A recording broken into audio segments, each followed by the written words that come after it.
اب یہاں ایک سوال پیدا ہوتا ہے کہ کیا ہر بندہ تو بیت اللہ شریف میں اپنی اولاد کو نہیں چھوڑ سکتا؟ تو میں عرض کرتا ہوں کہ ٹھیک ہے، ہر بندہ اپنی اولاد کو تربیت کے لیے بیت اللہ شریف میں نہیں چھوڑ سکتا۔ یہ جو پوری دنیا میں جگہ جگہ گلی گلی محلے محلے جو مسجد بنی ہوئی ہے، یہ مسجد کس کام کی ہے؟ میاں جیسے تمہاری اولاد ہوتی ہے، بیٹے اور بیٹیاں ہوتی ہیں، تمہارے نائب ہوتے ہیں، اسی طرح یہ مسجد بیت اللہ کے نائب ہیں۔ جو کام حضرت ابراہیم نے خانہ کعبہ سے لیا اولاد کی تربیت کا، وہی کام ہم اس مسجد سے اولاد کی تربیت کا لے سکتے ہیں۔ یہ مسجد اس کی نائب ہے، یہ مسجد اس کی بیٹی ہے، یہ مسجد اس کا خلیفہ ہے۔ آپ فرماتے ہیں اے اللہ میں انہیں چھوڑ کے جا رہا ہوں، کیوں؟ لیقیم الصلاۃ، یا اللہ میری اولاد کو نماز کا پابند بنا دینا، نماز کا پابند بنا۔ اب نماز کیا سکھاتی ہے؟ قرآن شریف سارا بھرا ہوا ہے، سب سے زیادہ جو حکم احکام ہے شریعت مطالعہ میں بھی، حدیث میں، قرآن میں نماز کے بارے میں۔ اس لیے حضرت ابراہیم خلیل اللہ علیہ السلام فرما گئے لیقیم الصلاۃ، یا اللہ میں تیرے گھر میں انہیں اس لیے چھوڑ کے جا رہا ہوں تاکہ یہ نماز کے پابند ہو جائے۔ آج ہم اپنے حالات پہ اگر غور کریں تو دیہاتی ماحول سے بھی آپ تعلق رکھتے ہیں یقیناً کسی نہ کسی، تو دیہاتوں میں آج کل بھی یہ ہوتا ہے کہ صبح سویرے بچے مسجد میں جاتے ہیں قرآن پڑھنے کے لیے، سپارہ پڑھنے جاتے ہیں، تو اب بچوں کا ابو جو ہے، بچوں کی امی بچوں کو ڈانٹتے ہیں صبح صبح، جاؤ بھائی بچوں اٹھو، صبح ہو گئی ہے، جاؤ مولوی صاحب سے سپارہ پڑھ کے آؤ، اور خود موسم کے مطابق آرام دہ بستر میں آرام کرنے لگ جاتے ہیں۔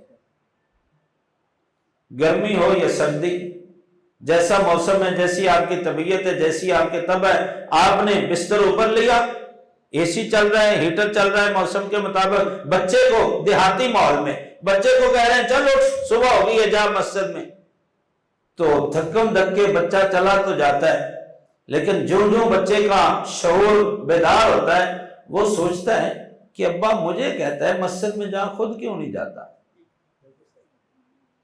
یہ میری اماں مجھے نہیں سونے دیتی، خود سوئی ہوئی ہے، مجھے کہتی ہے جا نماز پڑھ کے، خود کیوں نہیں پڑھتی؟ تو بھائی بچے کو بھی اتنا ہی اثر ہوگا جب تک وہ بچہ رہے گا۔ آپ نے یہاں خطاب سنا ادیب ملت اسلامیہ جگر گوشہ غزالی زمان، عالم با عمل، شہزادہ ولایت حضرت صاحبزادہ سید حامد سعید کاظمی شاہ صاحب کا آپ نے کئی مرتبہ یہاں خطاب سنا، یہاں مسجد میں بھی ہوا، عابد صاحب کے گھر بھی آپ تشریف لائے، سیالکوٹ میں آپ آتے رہتے ہیں۔ آپ کا بڑا پیارا جملہ ہے، آپ فرماتے ہیں کہ بچے بہت اچھے ہوتے ہیں، بچے بہت اچھے ہوتے ہیں، افسوس یہ ہے کہ بڑے ہو جاتے ہیں۔ کیا مانا؟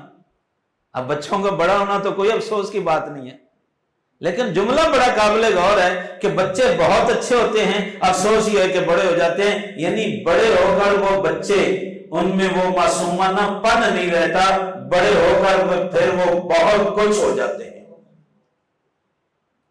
یہ بچے جب باپ بنتے ہیں تو پھر یہ خرابیاں کرتے ہیں۔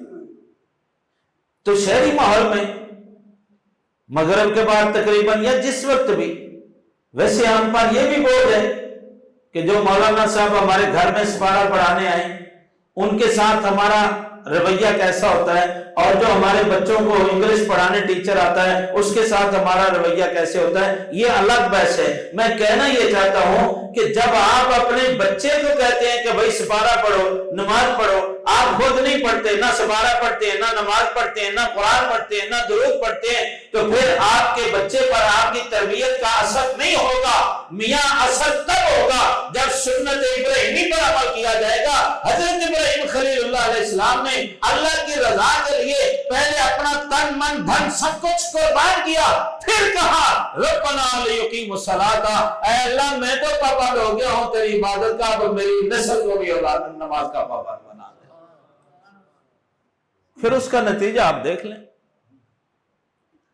پھر اسی نسل کے لیے امام عشق و محبت نے سلامی پیش کی نا کہ تیری نسل پاک میں ہے بچہ بچہ نور کا، تو ہے عین نور تیرا سب قرآن. یہ اصل میں تسلسل بہت طویل ہے، لمبا ہے، میں وقت ادھر میرا ضائع ہو جائے گا. میں آج رکنا چاہتا ہوں اولاد کی تربیت پر.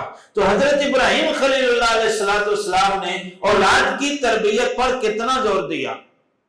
اس آیت مقدسہ میں جب چھوڑ کے گئے تو فرمایا ربنا لیقیموا الصلاۃ، اور پھر جب بڑے ہوئے تو پھر رب اجعلنی مقیم الصلاۃ ومن ذریتی.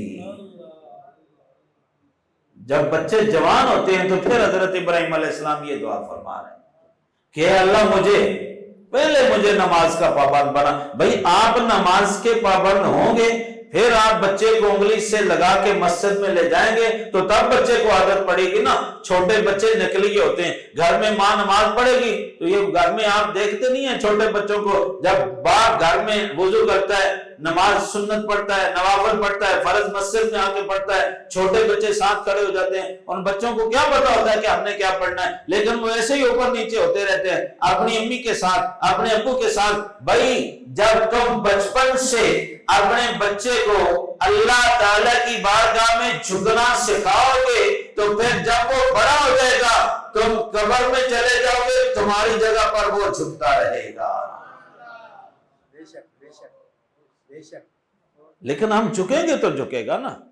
ترتیب دیکھو نا، ہر نماز میں آپ پڑھتے ہیں، ذرا آپ توجہ فرمائیں نا کہ جب نماز کی اقامت کا مسئلہ ہے تو حضرت ابراہیم علیہ السلام نے پہلے اپنا نام لیا ہے نا، رب جعلنی مقیم الصلاۃ، اے اللہ مجھے نماز کا پابند بنا دے. جب میں پابند ہو جاؤں گا من ذریتی، اب میری نسل کو بھی سجدہ ریزی کا شعور عطا فرما دے. جب تربیت کی بات آئی ہے تو اولاد کو پہلے رکھا، اور جب اللہ تعالیٰ کی بخشش اور مغفرت اور رحمت کی باری آئی تو پھر کہا ربنا اغفر لی ولوالدی، اے اللہ میری بخشش فرما اور میرے ماں باپ کی بخشش فرما. کیونکہ یہ ابھی بچے ہیں، ان کی ابھی تربیت کی ضرورت ہے. جب تربیت کی باری آئی تو اولاد کو پہلے رکھا. لیکن ایک بات یاد رکھیں، تربیت ہے تب بھی پہلا نمبر اپنا رکھا، بخشش ہے تب بھی پہلا اپنا رکھا. جب نماز کی اقامت ہے تو پھر بھی کہا کہ رب جعلنی مقیم الصلاۃ، اور جب بخشش ہے تو پھر بھی کہا ربنا اغفر لی.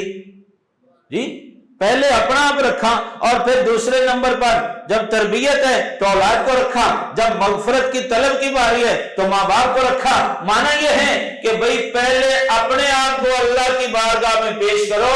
جب تمہاری زبان صاف ستھری ہو جائے گی، اب جس کے لیے جو مانگو گے مالک کائنات تمہیں عطا فرمائے گا. معنی یہ. اچھا، یہ جو ماں باپ کا کردار ہوتا ہے، مجھے وہ لاہور کے ایک مولانا کی بات یاد آتی ہے. لاہور کی بات ہے، کافی دیر پہلے کی. مولوی صاحب تہجد پڑھنے کے لیے اپنے گھر سے نکلے، مسجد میں جانا چاہتے تھے، جا کے تہجد پڑھیں گے.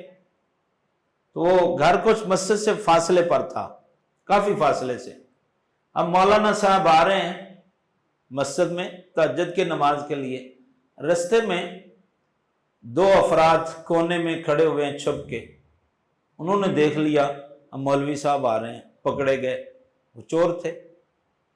قریب آئے، مولانا نے اپنی عادت کے مطابق السلام علیکم کہا، سلام دیا. انہوں نے جواب دیا تو مولانا نے پوچھا کہ بھائی آدھی رات کا وقت ہے تو آپ لوگ کیوں یہاں کھڑے ہیں، خیر ہے؟ انہوں نے کہا مولوی صاحب آپ جائیں، جس کام پہ جا رہے ہیں ہمیں چھوڑیں. کہا نہیں یار، بتاؤ تو صحیح کون لوگ ہو، کیوں ادھر کھڑے؟ انہوں نے کہا جی ہم تو چور ہیں، چوری کرنے جانا ہے. تو مولوی صاحب نے کہا میں بھی چور ہوں یار، تم تو پھر میرے ساتھ کیوں گئے؟ میں نے ویسے ہی داڑھی رکھی ہوئی ہے، ٹوپی پہنی ہوئی ہے، میں بھی چور ہوں، تم بھی چلو آؤ تینوں چلتے ہیں، تینوں چل کے چوری کرتے ہیں، مال بانٹ لیں گے. وہ ان کو حوصلہ ہو گیا، انہوں نے کہا کیا ٹھیک ہے. وہ مولوی صاحب نے کہا ویسے ہی میں نے بس لوگوں کو بتانے کے لیے داڑھی ٹوپی رکھی ہوئی ہے، میں بھی چور ہوں، تمہارے ساتھ کہیں ہوں، چلو آؤ چلتے ہیں. چلے. اب مولوی صاحب تو مولانا صاحب تو جا رہے ہیں کہاں بولیے؟ مسجد میں جا رہے ہیں. کس لیے جا رہے ہیں؟ اور وہ چور کس لیے کھڑے ہوئے ہیں؟ ڈکیتی کے لیے. چوری کے لیے؟ تو مولانا نے کہا میں بھی چور ہوں۔ مولانا کی چوری اور تھی کہ جب ساری دنیا سوئی ہوئی ہے وہ رب کی رحمتیں لوٹنے کے لیے جا رہے ہیں،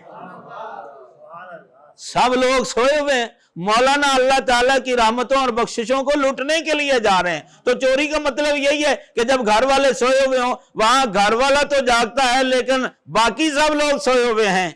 اٹھ فریدہ ستیا، چاڑو دے مسیت، شاید کوئی بخشیا مل جائے۔ جی اللہ اکبر اللہ، اٹھ فریدہ ستیا، چاڑو دے مسیت، تو ستا رب جاگدا تیری ڈاڈے نال پریت۔ جی تو مولانا یہ چوری کرنے جا رہے تھے کہ میرا رب جاگ رہا ہے تو میں کیوں سو جاؤں؟ تو اب ان کو حوصلہ دیا چوروں کو، کہا بھائی میں بھی چور ہی ہوں، چلو آؤ چلتے ہیں۔ تو اب ان کو ساتھ لیا، کہا انہوں نے، اب وہ بندے حیران ہوئے جب مسجد میں آئے تو انہوں نے کہا لو جی آپ مارے تھان تے گئے اور چوری کر رات خراب کی تھی، مولوی صاحب نے رات ہی ساری خراب کر دیا، سارا منصوبہ پانی پھیر چھڑے۔ اب مولانا صاحب نے کیا کیا، کہا یار ایسا کرتے ہیں، چور کو پکڑے جانے کا خطرہ ہوتا ہے، لہذا پہلے اللہ سے معافی تلافی کر لیتے ہیں کہ یا اللہ بچوں کے لیے چوری کرنے جا رہے ہیں، بچا لینا، اب وضو کرو۔ اب وضو کرایا چوروں کو، خود بھی وضو کیا، کہا کہ 2 نفل پڑھتے ہیں۔ جب 2 نفل پڑھ کے سجدے میں گئے تو مولانا رو پڑے، کہا میرا مالک یہاں تک لانا میرا کام تھا، آگے بدل دینا یہ تیرا کام ہے۔ ہاتھ باندھے رو پڑے مولانا اللہ کی بارگاہ میں، کہا میرے مالک یہاں تک تو میں لے آیا ہوں، یہاں تک لینا، یہ یہاں تک میرے بس میں تھا، میں کر سکتا تھا، یہاں تک لے آیا ہوں، اب میرے مالک آگے تو ان کو سنبھال لے۔ جی اللہ اکبر۔ تو بھائی ماں باپ کا کردار یہ ہے، میاں ہم اپنے بچوں کو اللہ اور اللہ کے نبی کی تعریف سنا کر، اللہ تعالیٰ اور اللہ کے محبوب علیہ السلام کی باتیں بتا کر ان کے دل میں اللہ تعالیٰ کی محبت اور آمنہ کے لال کی محبت ڈال تو سکتے ہیں، ہم انہیں باتیں تو سنا سکتے ہیں، انہیں اپنے ساتھ لا کر جھکا تو سکتے ہیں۔ میاں جسم تم جھکا دو، ان کے دل مالک کائنات خود جھکا لے گا۔ ہم اپنے حصے کا کام تو کریں نا، لیکن ہم کر نہیں رہے۔ ہم تعلیم کے مخالف تو نہیں ہیں، ہم تعلیم کے مخالف نہیں ہیں، لیکن رویے کے مخالف ہیں، ہمارا رویہ ٹھیک نہیں ہے۔ کیا ابو داؤد شریف میں یہ حدیث ہے کہ آپ نے ہزاروں مرتبہ پہلے سنی ہوئی ہے، میرا چونکہ موضوع ہے، کریم آقا صلی اللہ علیہ وسلم نے فرمایا جب بچہ 7 سال کا ہو جائے تو اسے نماز کی تربیت دو، اور جب 10 سال کا ہو جائے تو نماز نہیں پڑھتا ہے تو اسے مار کے پڑھاؤ۔ لیکن آج ہوتا کیا ہے؟ اب اس کا مطلب کیا ہے کہ جب اس بچے نے شعور لیا ہے، ہوش کے ناخن لیے ہیں، تو مصطفیٰ کریم علیہ السلام فرما رہے ہیں ان بچوں کو جب ان کی زبان کھلے تو کھلنے کا انداز کیا ہونا چاہیے؟ فرمایا انہیں اللہ اکبر کی صدا سے ان کی زبان کھولی جائے۔ اور اگر میں اس حدیث کے ساتھ دوسری حدیث بھی ملا دوں تو بہت عمدہ بات ہو جائے گی۔ کریم آقا صلی اللہ علیہ وسلم نے کیا فرمایا؟ فرمایا ادبوا اولادکم علی ثلاثۃ خصال، اپنی اولادوں کی تربیت 3 طرح سے کرو۔ کیا؟ فرمایا علموا حب نبیکم، سب سے پہلے اپنی اولادوں کو میری محبت سکھاؤ کہ میں اللہ کا رسول بن کے آیا ہوں۔ پہلا تعارف اپنی اولاد کو، جب اولاد کوئی بات سمجھنے کے قابل ہو تو میرا تعارف کرو۔ حب اہل بیت نبیکم، فرمایا جب تمہارے بچوں کو میرا تعارف ہو جائے کہ میں اللہ کا آخری نبی ہوں، خاتم النبیین ہوں، جب تمہارے بچے سمجھ جائیں کہ ختم نبوت کا مطلب کیا ہے، آخری نبی ہونے کا معنی کیا ہے، کون آخری نبی ہے، کہاں پیدا ہوا، کہاں زندگی بسر کی، کہاں تبلیغ کی، جب میرا تعارف ہو جائے تو فرمایا حب اہل بیت نبیکم، جب میرا پتہ چل جائے تو پھر میرے گھر والوں کا تعارف کرا دینا کہ میرے اہل بیت کون ہیں۔ آج ہمارے بچوں کو جتنے کرکٹ والے بدماش ہیں ان کے نام تو آتے ہیں، جتنے جواریے ہیں ان کے نام تو آتے ہیں، یہ بچہ پیدا ہوتا ہے، آپ ریموٹ ٹی وی کا اس کے ہاتھ میں دیتے ہیں، وہ بدلتا ہے، آپ خوش ہوتے ہیں، لوگوں کو بتاتے ہیں، اس کو اب سارے چینل بدلنے آتے ہیں، اس میں جو ڈرامے کے ہیرو ہیں ان کے نام تو آتے ہیں۔ اے مومن تو کیسا مومن ہے، تیرے بچے کو اور نیم بوڑھیاں عورتوں کے نام آتے ہیں جو اسلام کا مذاق اڑا رہی ہیں، اور یہ ملک در بدر پھرنے والے جو ملک کا نام بدنام کرتے ہیں شرابیں پی کر اور بڑھ کے گالیوں سے، ان کے نام تو تیرے بچے کو آتے ہیں، لیکن جس نبی کے نام کی برکت سے تیرے بچے کی اور تیری بخشش ہونی ہے، اس نبی کے خاندان کے نام تیرے بچے کو نہیں آتے۔ کتنے بچوں کو آپ نے آلے نبی کے نام بتا رکھے ہیں، نبی کے بیٹے کتنے ہیں، نبی کی بیٹیاں کتنی ہیں، نبی کی دادی کون تھی، نبی کا نانا کون تھا، نبی کی امی کون تھی، اپنے نان کے داد کے بچوں کو بتاتے ہو نا، کبھی اپنے مصطفیٰ کے نان کے دادکوں کا بھی تعارف بچوں کو کرایا، کبھی ان کے بارے میں بھی بتایا؟ کیوں نہیں بتایا؟ اس لیے کہ ہمیں خود کو نہیں پتا ہوتا۔ تو تربیت فرمایا آپ کیا کرو، حب نبیکم، پہلے میری محبت، پھر میری آل کی محبت، تیسرے نمبر پہ فرمایا فقرؤ القرآن، جب میرا تعارف ہو جائے کہ میں کون ہوں، میری آل کا تعارف ہو جائے کہ قرآن کن لوگوں پر نازل ہوا، کن کے گھروں میں نازل ہوا، اب تیسرے نمبر پہ فرمایا فقرؤ القرآن، اب ان کے ہاتھ میں قرآن دو تو اب انہیں سمجھ آئے گا قرآن کس لیے نازل کیا گیا ہے۔ لیکن آج جب تک ہمارا بچہ ان باتوں کو سمجھنے پہ ہوتا ہے، تب تک ہمارا بچہ فر انگلش بول رہا ہوتا ہے۔ میں یہاں یہ بھی غلط فہمی دور کر دوں کہ میں انگلش بولنے کا مخالف نہیں ہوں، انگلش کلچر اپنانے کا مخالف ہوں۔ کلچر مت اپنائیے، وہ تو ایک بولی ہے، ایک زبان ہے، ضرورت پڑ سکتی ہے دنیا کی، یہ کوئی بری بات نہیں ہے کہ آپ اپنے ملک سے علاوہ کسی اور ملک کی زبان، اس میں کوئی برائی نہیں ہے۔ برائی اس وقت ہے جب آپ سیرت مصطفیٰ کو چھوڑ کر کسی اور کی سیرت کو اپنا لیں، برائی اس میں ہے۔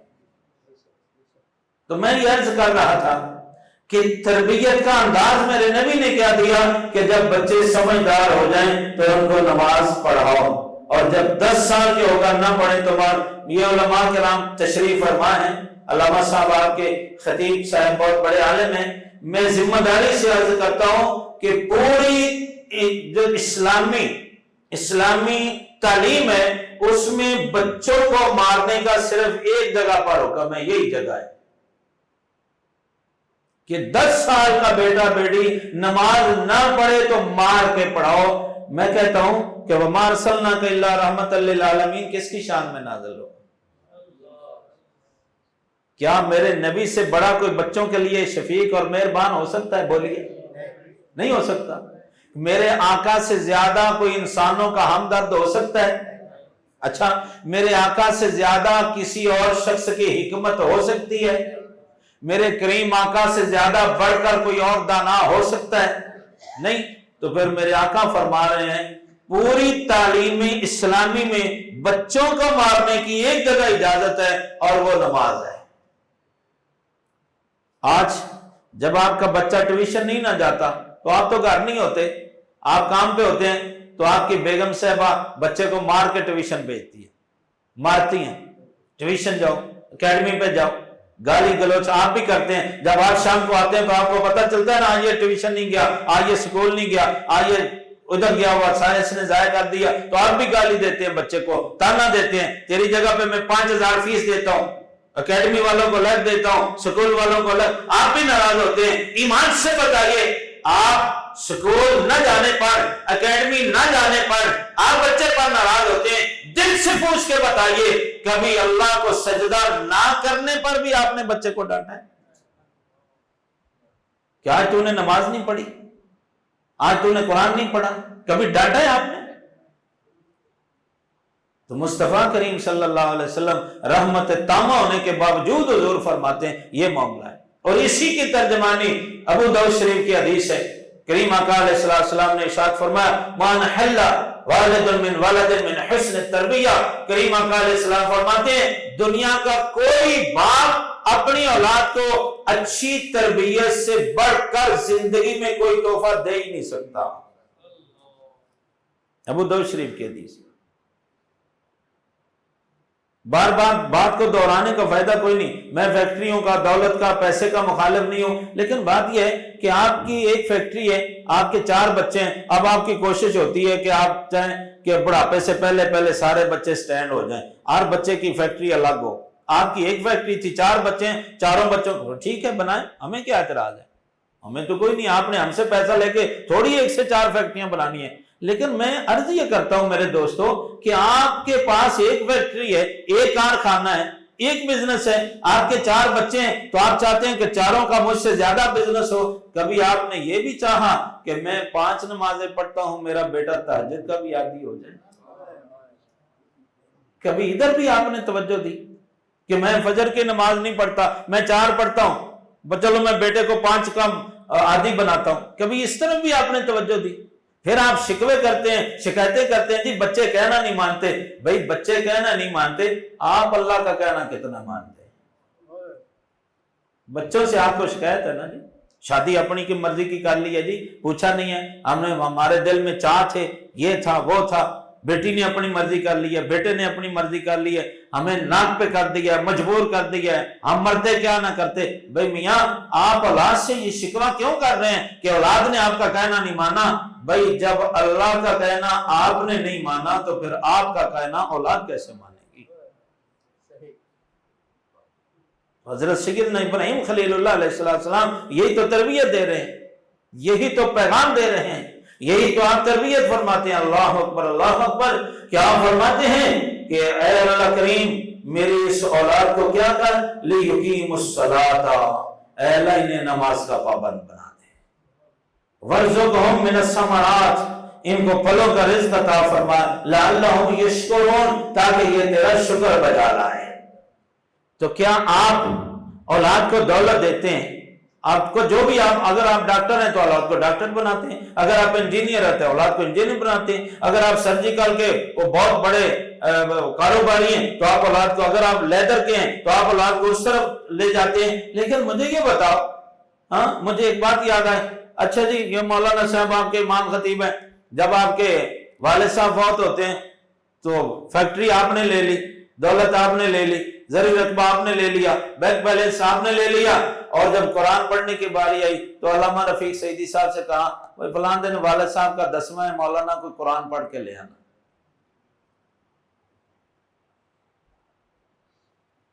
کیا ہے پیسہ آپ نے کھا لیا،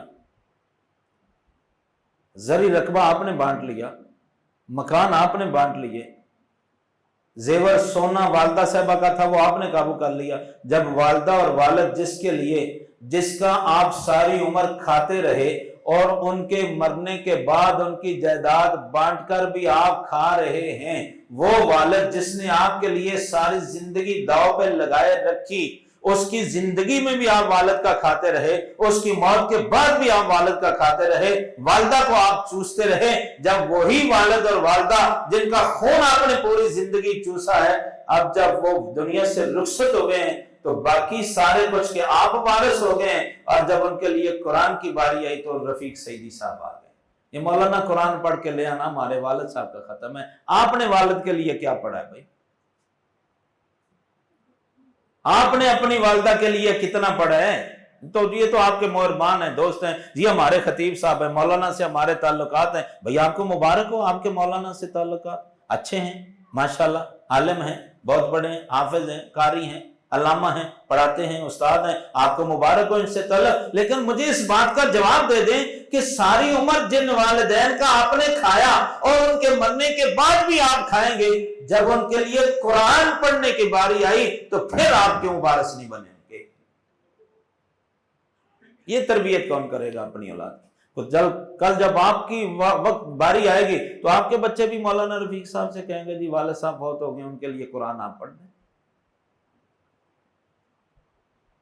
بے شک میں اس بات کو تسلیم کرتا ہوں کہ قرآن کوئی بھی پڑھے ثواب پہنچ جاتا ہے، لیکن میری ایک بات یاد کر لو، اور دل کی تختی پہ رکھ لو جو صاحب اولاد بیٹھے ہو، جب تم اپنی اولاد کے لیے اور اللہ تعالیٰ کی بارگاہ میں ہاتھ اٹھا کے دعا کرتے ہو نا، تمہاری دل کی گہرائیوں سے جو دعا نکلتی ہے وہ تمہارے کسی مذہبی دوست کے دل سے نہیں اٹھے گی، فطرت ہے، فطرت کا ہم انکار نہیں کر سکتے۔ آپ کی اولاد کے لیے آپ کے دل میں جو درد ہے وہ آپ کے کسی مذہبی یا کوئی بھی سیاسی کوئی دوست ہو، زید احمد بکر ہو، کوئی بھی ہو، اس کے دل میں، اس کو آپ الٹ کر لیں۔ میاں آپ اپنی اولاد کی تربیت کریں، آپ کے دنیا سے جانے کے بعد آپ کے لیے جس دل کی اتھاہ گہرائیوں سے آپ کے بیٹے اور بیٹی نے دعا کرنی ہے وہ دعا ہم سے نہیں ہو سکے گی۔ کیوں جی حضرت صاحب، یہ بات ٹھیک ہے جی؟ تو میرے بھائیوں، آپ کی اولاد آپ کے لیے جس درد سے دعا کر سکتی ہے وہ ہم لوگ نہیں کر سکتے۔ ہم تو دوستی کا پیرا دیں گے نا، ہم تو محبت کا پیرا دیں گے، ہم تو دین کی خدمت کا پیرا دیں گے کہ آپ نے ہمارے ذمہ ایک کام لگایا، ہم نے کر دیا، لیکن اس میں جو خلوص، جو درد، جو آشنائی آپ کی اولاد میں، اس کے لیے ضروری ہے کہ آپ وہ کام کریں جو مصطفیٰ کریم علیہ السلام نے کیا ہے۔ تربیت، اللہ اکبر۔ اچھا، اولاد کی تربیت میں رزق کا بڑا عمل دخل ہے، کھانے کا بڑا عمل دخل ہے۔ مسلم شریف میں یہ حدیث موجود ہے، بخاری شریف میں، یہ سیاہ ستہ میں یہ حدیث موجود ہے۔ مسجد نبوی شریف میں کھجوروں کا ڈھیر لگا ہوا ہے، زکوٰۃ کی کھجوریں ہیں، زکوٰۃ کے مستحق لوگوں کو دینی ہے۔ ویسے آج کل تو خیر سے اگر آپ ناراض نہ ہوں تو یہ زکوٰۃ بھی اقربا پروری کی نظر ہو رہی ہے، جو حکومتی سطح پہ زکوٰۃ تقسیم کی جاتی ہے۔ ناراض ہونے کی کوئی بات نہیں ہے، اس لیے کہ شب و روز یہ تماشا میری آنکھوں کے سامنے ہوتا ہے۔ تو مسجد نبوی میں ڈھیر لگا ہوا ہے، کھجوریں پڑی ہیں، زکوٰۃ کی کھجوریں دینی ہیں مستحقوں کو۔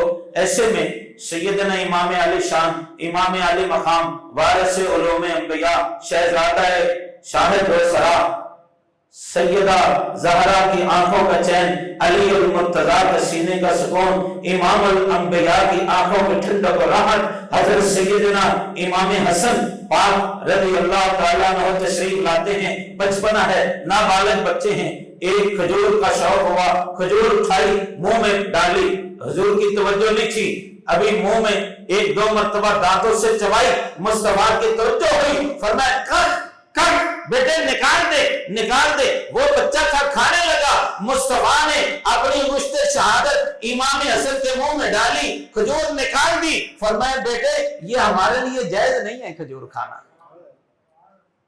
یہ صدقے کی کھجور ہے، یہ صدقے کی کھجور ہے۔ نعرہ رسالت بھی لگا دیں پھر، نعرہ تکبیر، میں لگاتا ہوں، نعرہ تکبیر، نعرہ رسالت، نعرہ تحقیق، نعرہ غوثیہ۔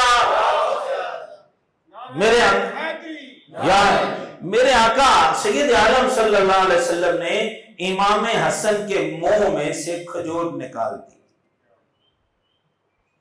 اب میں یہاں رکنا چاہتا ہوں، میں نے عرض کیا نا کہ پڑھنے پڑھانے کے کچھ فائدے ہوتے ہیں۔ بتائیے کہ نابالغ بچے پر شریعت کے حکم لگتے ہیں؟ نہیں۔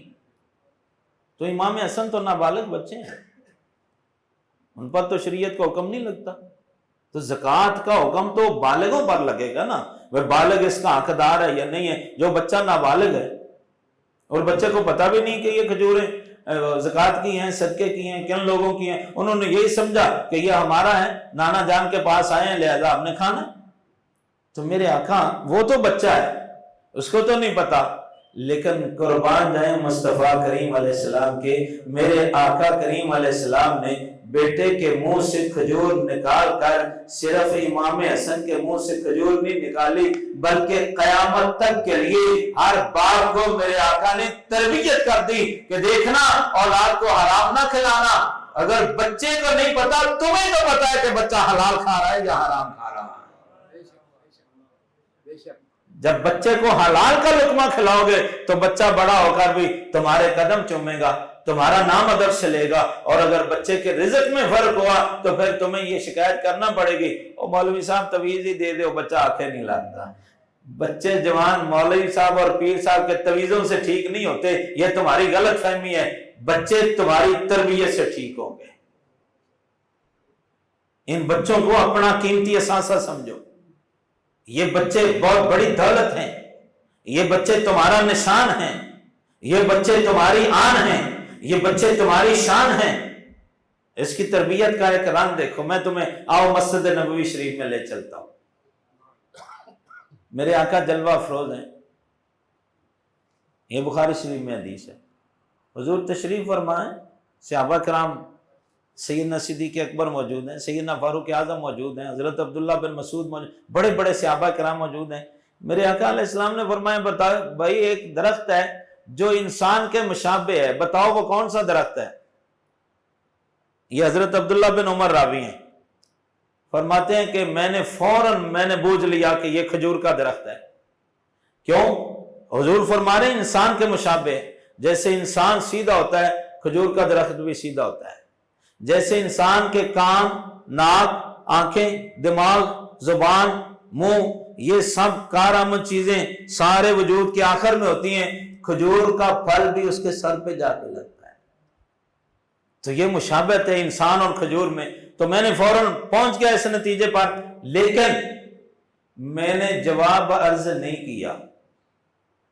حضور نے پوچھا، 3 مرتبہ سرکار نے پوچھا، بھئی انسان کے مشابہ ایک درخت ہے جو ہمارے ہاں پایا جاتا ہے، عام درخت ہے، بتاؤ کون سا ہے؟ تو کسی نے بھی نہیں بتایا، کسی کی توجہ نہیں گئی۔ میری فٹ توجہ کھجور پہ گئی کہ یہ تو کھجور کا درخت ہے، لیکن میں بولا نہیں۔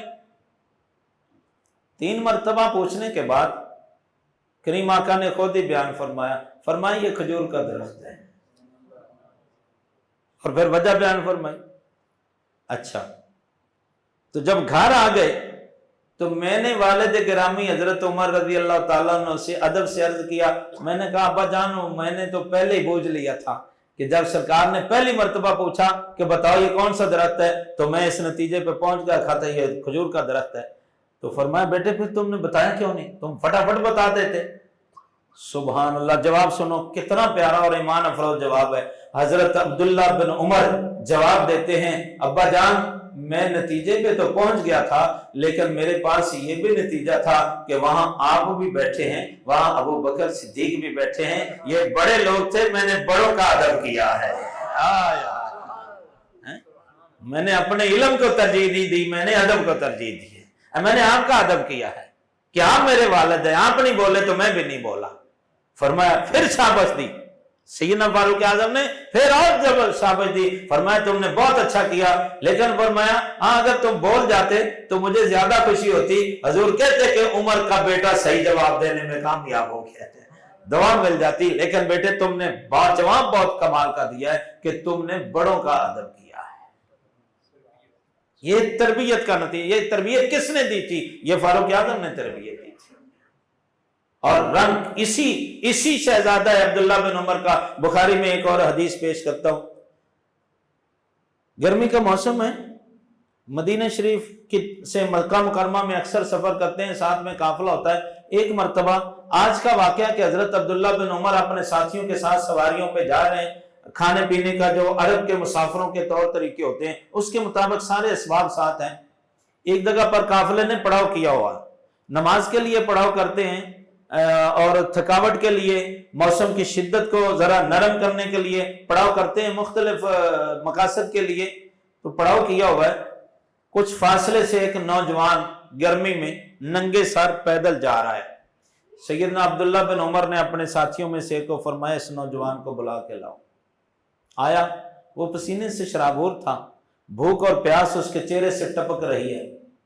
بٹھایا، چند لمحے بٹھایا، جب اس کا پسینہ کچھ خشک ہوا، اس کی حالت کچھ بہتر ہوئی، فرمایا اسے ٹھنڈا شربت پلایا جائے، اسے میٹھا اور ٹھنڈا شربت پلاؤ۔ شربت پلایا، کچھ لمحوں کے بعد فرمایا اب اسے کھانا بھی کھلاؤ۔ کھانا کھلایا، اس کے بعد اس سے بڑی پیار بھری اور محبت بھری باتیں فرمائی، اور باتیں فرمانے کے بعد پھر پوچھا کہاں جا رہے ہو؟ اس نے بتایا، آپ نے اپنی سواری اسے عطا فرما دی، اپنے سر سے دستار اتاری اس کے سر پہ رکھ دی، کچھ پیسے عطا کیے، کچھ مسافر کا جو زیادہ راہ ہوتا ہے وہ عطا کیا، اور بڑے احترام سے اسے رخصت کیا۔ جب رخصت کرنے لگے تو فرمایا تو نے شاید مجھے پہچانا نہیں۔ اس نے کہا جی میں معذرت چاہتا ہوں، میں نے نہیں پہچانا۔ آپ نے فرمایا تو نے نہیں پہچانا، میں نے تجھے پہچان لیا ہے۔ کیسے؟ فرمایا تیرا والد اور میرا والد عمر فاروق یہ بڑے دوست تھے۔ آئے ہائے، یہ حضرت فاروق اعظم کے دنیا سے پردہ فرمانے کے بعد کا واقعہ ہے۔ فرمایا تیرا والد میرے والد امیر المومنین کا بڑا گہرا دوست تھا، تو کبھی کبھی اپنے والد کے ساتھ ہمارے یہاں آیا کرتا تھا، تو اس وقت چھوٹا تھا اس لیے تو مجھے نہیں پہچان سکا، میں نے تجھے پہچان لیا ہے۔ میرے آقا صلی اللہ علیہ وسلم فرماتے تھے کہ ماں باپ کے دنیا سے چلے جانے کے بعد ماں باپ سے حسن سلوک یہ ہے کہ ان کے دوستوں سے حسن سلوک کیا جائے، ان کی یادوں کو زندہ رکھا جائے۔ میں نے اپنے آقا کی ارشاد پر اس لیے عمل کیا ہے کہ میں تیرے ساتھ حسن سلوک کروں تاکہ میرے والد امیر المومنین عمر قبر میں خوش ہو جائیں، میں نے اس لیے تیرے ساتھ حسن سلوک کیا ہے۔ اللہ اللہ اللہ اللہ، یہ ہے تربیت۔ اس کو تربیت کہ والد صاحب فوت بھی ہو گئے، دنیا سے چلے گئے، لیکن ابھی تک تربیت کامیاب ہو رہی ہے، چل رہی ہے۔ اب جب وہ چلا گیا تو ساتھیوں نے کہا حضرت یہ ایک نوجوان تھا معمولی، آپ صحابی رسول ہیں، آپ علم کا اتنا بڑا پہاڑ ہیں، تقوی طہارت یہ آپ کی شان ہے، تو آپ نے اپنے سر سے دستار اتار کے اس کو دے دی ہے، سواری اپنی دے دی ہے، اسے کو معمولی دے دیتے۔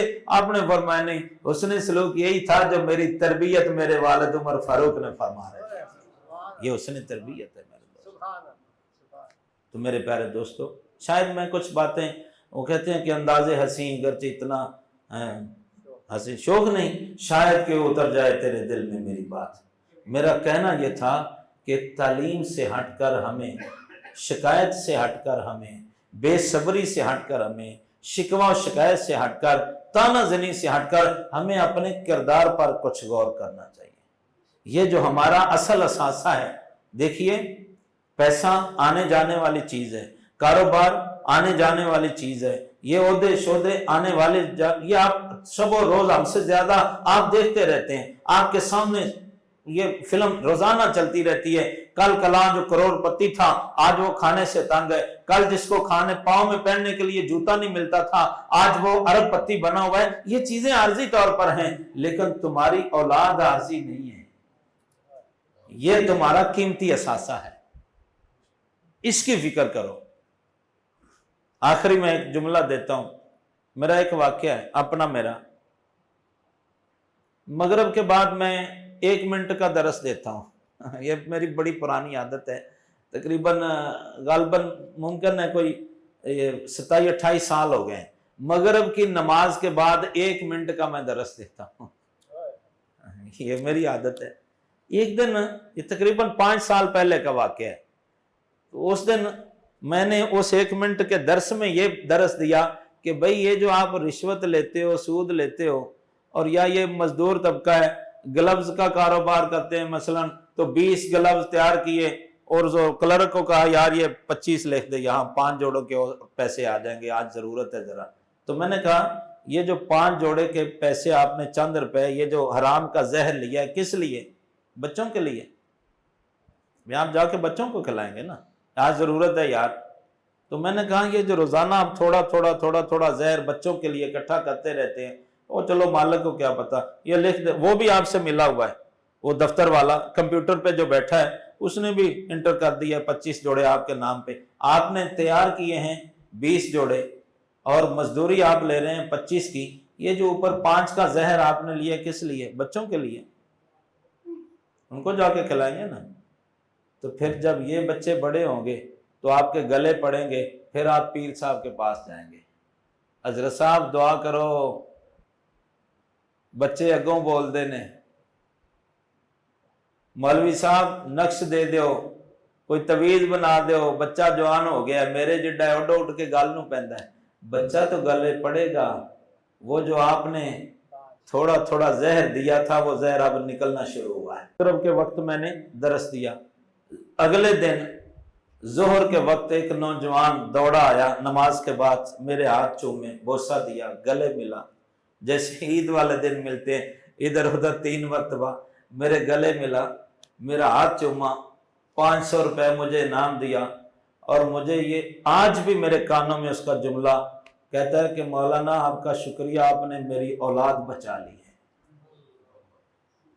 یہ میرا واقعہ ہے، کہتا ہے کہ آپ نے میری اولاد، زندگی میں نے پہلی مرتبہ، وہ میری اس شخص کی پہلی ملاقات تھی، میں آپ کو یہ بھی بتا دوں، میں اسے نہیں جانتا تھا وہ کون تھا، نہ اس سے پہلے وہ مجھے جانتا تھا، اس نے وہ مغرب کی نماز میرے ساتھ اصل میں پڑھی تھی، تو یہ میری اس سے زندگی کی پہلی ملاقات تھی۔ اس نے کہا کہ آپ کا شکریہ جی، آپ نے میرے بچوں کو بچا لیا۔ میں نے کہا بھائی آپ کون ہو، کہاں رہتے ہو، کیا کرتے ہو، مجھے تو نہیں، میں تو آپ کو نہیں جانتا۔ اس نے کہا جانتا میں بھی آپ کو نہیں تھا، لیکن کل مغرب سے میں آپ کو بڑا جان گیا۔ میں نے کہا کیا ہوا؟ اس نے کہا جی یہی ہوگا جو آپ نے یہ مثال دی تھی نا 5 جوڑوں والی، آج میں یہی معاہدہ کرنے جا رہا تھا۔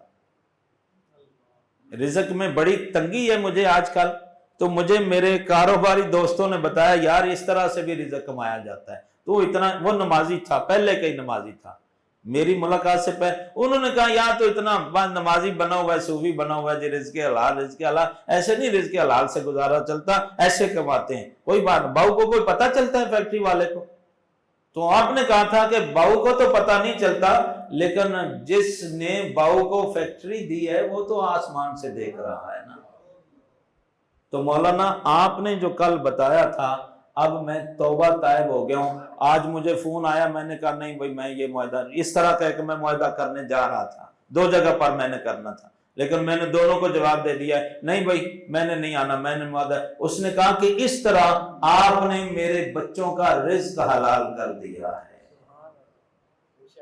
اب اس کے بعد اللہ تعالیٰ اس کو برکت دے، ملاقات بھی ہوتی رہی۔ اب اس نے خود اپنا کام کیا، اللہ نے اسے برکت عطا فرمائی۔ تو میرے دوستوں، میرے بھائیوں، میرے بزرگوں، میرا تو کہنا یہ ہے کہ اپنی اولاد کو حلال کا لقمہ کھلاؤ۔